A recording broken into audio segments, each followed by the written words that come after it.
Drugs নিয়ে কাজ করতে গিয়ে যে অভিজ্ঞতা আমার হয়েছিল র্যাবে থাকার সময়, আমরা প্রথমবার আইডেন্টিফাই করলাম যে ম্যাজিক মাশরুম, এলএসডি, আইস এইরকম নামের কিছু ড্রাগস বাংলাদেশে এসছে। তারপর থেকে অনেকগুলো নাম নতুনভাবে আবার যোগ হচ্ছে এই ইনভেন্টরিতে আস্তে আস্তে ওভার লাস্ট 6-7 ইয়ার্স। যেমন নতুন করে আসতেছে এখন এমডিএমবি, কোষ, টাপেন্টারল, ট্রামাডল, কেটামিন, এরকম অনেক নামের নতুন নতুন ড্রাগ আসতেছে।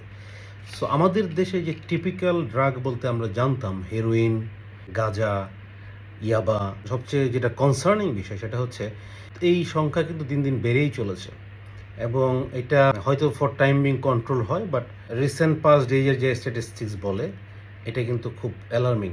যেসব জায়গায় কখনো ড্রাগ পৌঁছায় নাই ওই সব জায়গাতে কিন্তু ড্রাগ চলে গেছে অলরেডি। এবং গতকালকেও সংসদে আলোচনা হয়েছে, আজকেও হয়েছে, যে ড্রাগের মেইন উৎপত্তিস্থল কক্সবাজার বলে একজন সংসদ সদস্য বলেছেন। আসলে ড্রাগ বলতে আমাদের দেশে কমনলি ইউজ হয় হচ্ছে ইয়াবা, যেটাকে আমরা জানি। সো ইয়াবাটার উৎপত্তিস্থল সেই কক্সবাজারই বলতে হবে, কারণ মায়ানমার হচ্ছে এটার মেইন সোর্স। তো মায়ানমার হয়ে নাফ নদী হয়ে দেন কক্সবাজার, কক্সবাজার থেকে শুরু করে দেশের সব জায়গায় এটা বিস্তার করে।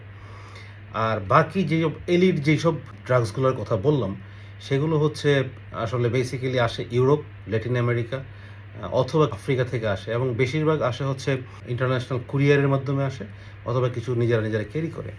এবং এটা আবার খুব ইন্টারেস্টিং বিষয়, এত স্মার্ট ওয়েতে এটার লেনদেন হয়, ক্রিপ্টোকারেন্সিতে হয়, ডার্ক ওয়েবে এটার কেনাবেচা হয়, বিভিন্ন প্ল্যাটফর্মে কেনাবেচা হয়, তেমনি মার্কেট প্লেস, সোশ্যাল মিডিয়া, বিভিন্ন মোবাইল অ্যাপসের মাধ্যমে এগুলো কেনাবেচা হয়ে থাকে। এবং এগুলো পেমেন্ট বেশিরভাগই ক্ষেত্রে অনলাইনে এই পেমেন্টগুলো হয়ে থাকে। কিন্তু যেটা আমাদেরকে সবচেয়ে বেশি ক্ষতিগ্রস্ত করছে একদম মফস্বল এলাকা পর্যন্ত, সেটা হচ্ছে ইয়াবা। আগে ছিল একসময় ফ্যান্সি, যেটা ইন্ডিয়া থেকে হতো, এখন এটা চলে আসছে ইয়াবাতে, যেটা মায়ানমার করে থাকে। তো এইটার ব্যাপারে আসলে যেমন আগে কক্সবাজার কন্ট্রোল করতো বদি, তো বদির রাজত্ব তো শেষ, যেটা আজকে সংসদে আলোচনা হলো। তো বদির রাজত্ব শেষ, নতুন কে টেক ওভার করলো, যেটা নিয়ে আমাদের দেশের সব জায়গায় গ্রামে গঞ্জে অনেকের সাথে আমার কথা হয়, তারা বলছে তাদের এলাকায় আগে কখনো ছিল না, রিসেন্ট 3-4-5-6 মাস ধরে এই ড্রাগসগুলো চলে গেছে।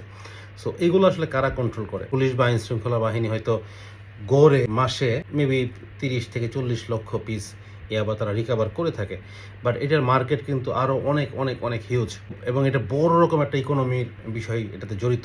এটার চেইন, সাপ্লাই চেইন যদি বন্ধ না করা যায়, এবং সাপ্লাই চেইনের সাথে জড়িত সেই বদি নামক লোক, যাদের বদির পরিবর্তে অন্য কেউ এখন, এই লোক থেকে শুরু করে লাস্ট পর্যন্ত হচ্ছে যে এটা রিসিভ করছে, মানে যে এটা গ্রাহক পর্যন্ত, এই চেইন ব্রেক করা ইজ প্রিটি ডিফিকাল্ট, কিন্তু অসম্ভব না। বেশিরভাগ ক্ষেত্রেই পুলিশ বা আইন শৃঙ্খলা বাহিনী দেখা যায় কি যে ধরতেছে হলো কেরিয়ার, যে ক্যারি করতেছে সে হয়তো 500, 1000, 2000, 10,000 টাকা নিয়ে একটা ব্যাগ ক্যারি করে নিয়ে যাচ্ছে, কিন্তু সে কিন্তু আর কিছু জানে না। সে কিন্তু জানে শুধু তার লাস্ট ম্যান যে অমুক তাকে দিয়েছে, ওর সাথে কন্ট্যাক্টও নেই।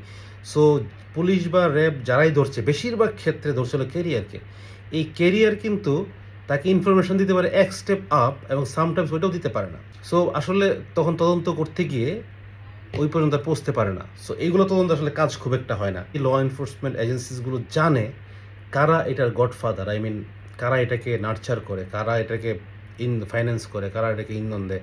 এটা এরকম বদির মতো বদির পর বদি কিন্তু আসতেছে। এখন যারা বদি আছে ওই বদিদের জন্য কি সরকার কিছু করছে কিনা? কারণ সংসদে আলোচনা হয় যে কক্সবাজার স্বরাষ্ট্রমন্ত্রীর এলাকা, ওই এলাকা থেকে যদি কন্ট্রোল করা না যায় তাহলে বাংলাদেশে কন্ট্রোল করতে পারবে না। বাট আমরা কিন্তু খুব একটা স্ট্রং ইন্ডিকেশন দেখছি না যে আসলে ওখান থেকে কন্ট্রোল করা হচ্ছে। তার যদি করা হতো তাহলে মফস্বলে সকল জায়গায় ইয়াবা ছড়িয়ে যাওয়ার কথা না। এটা তো ইয়াবার বিষয়। বাকি যেটা সিলিট ড্রাগের যেগুলো কথা বললাম, ওগুলো আসলে কন্ট্রোল করা অনেক স্মার্ট ওয়েতে ডিল করতে হয়। পুলিশ র্যাবকে আর অনেক স্মার্টলি প্রফেশনালি এগুলো ডিল করতে হয়। যদি তারা আসলে চায় অ্যাটলিস্ট কার্টেল করা সম্ভব যে আসলে, বাট এটা আসলে চাওয়ার ইচ্ছার বিষয় আছে, ডেডিকেশনের বিষয় আছে। তো আস্তে আস্তে এটা বাড়ছে, আনফর্চুনেটলি বাড়ছেই তো বাড়ছেই। তো আমরা দেখি এখন স্পেশালি যদি ইয়াবাদে যদি সবচেয়ে বেশি মানুষ এফেক্টেড হয়, আর কক্সবাজার যেহেতু এটার রুট, সো আমরা আসলে দেখতে চাই বদিদের পরিবর্তে নতুন বদি কি আছে কেউ, নাকি এটা শস্যের মধ্যে ভূত আছে বর্তমানে, নাকি আমরা এই শস্যে যে ভূত তাড়াবে সরকার, তা আসলে দেখার অপেক্ষায় আছি। কারণ এই ড্রাগ যদি কন্ট্রোল করা না যায়, দেশের আইন শৃঙ্খলা পরিস্থিতি কন্ট্রোল করা যাবে না। এটা হলো একটার সাথে একটা পরিপূরক, ড্রাগ এবং আইন শৃঙ্খলা পরিস্থিতি। তো দুইটাই স্বরাষ্ট্র মন্ত্রণালয়ের অধীনে। তো স্বরাষ্ট্রমন্ত্রী মহোদয়কে নিয়ে যেহেতু পার্লামেন্টে কথা হয়েছে, তো আমরা আসলে অপেক্ষায় আছি, অপেক্ষায় থাকবো বা দেখব যে তিনি এই ড্রাগ কন্ট্রোলের কি মেকানিজম নেন এবং যেটা আসলে directly young generation, student, society, দেশ সব কিছুতে এফেক্টেড হয়। তো আশা করি এই আগের বদির পরিবর্তে নতুন বদিদের চেহারাও আসলে উন্মুক্ত হবে মানুষের সামনে অচিরেই।